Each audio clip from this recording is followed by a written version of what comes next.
Hello, all you mayhem makers. I'm Mindy with Quilting Mayhem, and welcome to Me Made May.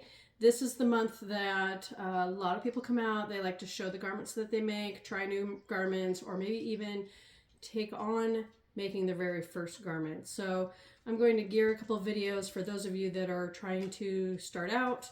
Maybe you've never done a garment before, it's been a very long time, and I'm just going to give you some tips and tricks along the way, and then show you how to make the Bondi top. So we're going to do it out of Tula Pinks Roar fabric because this one was a lot of fun. I've made several of these and I like to feature fun prints and things. This one I'm going to try and have these lovely dinosaurs along the bottom of the shirt, and I think I'm going to try to get creative and take some of these triceratops and do it across the back, which is the yoke of the shirt. And as we go, I'll explain all of that to you. But the basics of any garment pattern is you're going to have your pattern, it should have instructions, and then you're going to have your pattern pieces. Now, if you're buying it online, you may be printing it on your home printer and then taping them together. Fortunately, this one is all one big piece. So you just open them up, and this is what you're going to trace your pieces out of. Now, you're not going to cut the paper because you may need to change your sizing or change some things. And if you cut it out on whatever size you think you are and you need to make changes, you can't go back. You could try to tape it all back together, but that's a hot mess. So you are going to need some sort of tracing material. Pattern ease or Swedish tracing paper is just a really lightweight material that you then trace your pattern pieces onto that are then going to go onto your fabric to cut out and sew. Now, I am going to recommend that the first time you do this garment, you do it on a muslin, some sort of cheap fabric you don't like, so that you can kind of test how it fits on your body,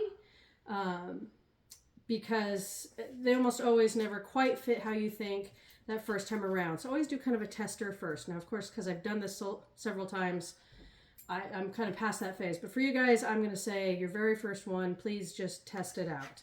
And one of the key components along with testing it out is measure yourself. None of this ever matches standard sizing of any kind. So what I may be an 8 in one pattern, a 10 in another. I've had a pattern I was up to like a 22. None of it really makes sense. So follow the inch measurements to get the closest. And you can just use, your plain old soft measuring tape to do the multiple sizing. Now this one does a bust and then a waist and a hip. So make sure you do those 3 sizing the best that you can, keeping in mind when you do your measurements, don't pull them taut. Remember, because when you're out there in the real world and you're active and you're moving and you're grooving, you are not like super tight. You don't want that shirt like gripping you in, or unless it's a pattern really that you do want to. But trying to do the best that you can just to do a nice loose measurement as you do your bust and then your waist and then your hip. Write those down and check them often. Your bodies change as we go. You may lose weight, gain weight, all those kinds of things. So as you do other patterns, make sure you just kind of keep double checking to keep in line with what your body measurements really are at the time of making that garment. I know my body continues to go through changes. They're not always my favorite, but to be successful in creating a garment, it's just something that you need to do. All right. So that's kind of the beginning. If you're going to do this Bondi top with me, you're going to gather up that pattern, get out your measuring tape, get your traceable material, start figuring out your size, and then trace your pattern pieces and then cut them out and have them ready to put onto fabric. So that's going to be your step 1. Gather all your materials, get your pattern ready, and then we'll jump into how to put it on your fabric, cut it out, and get it ready to sew. And remember, you don't have to have a serger to do this one. I may show you how I do it on my serger, but just because I like how it makes some cleaner seams, those kinds of things. But this can all be done on just a regular sewing machine, so don't worry. This is geared for everybody.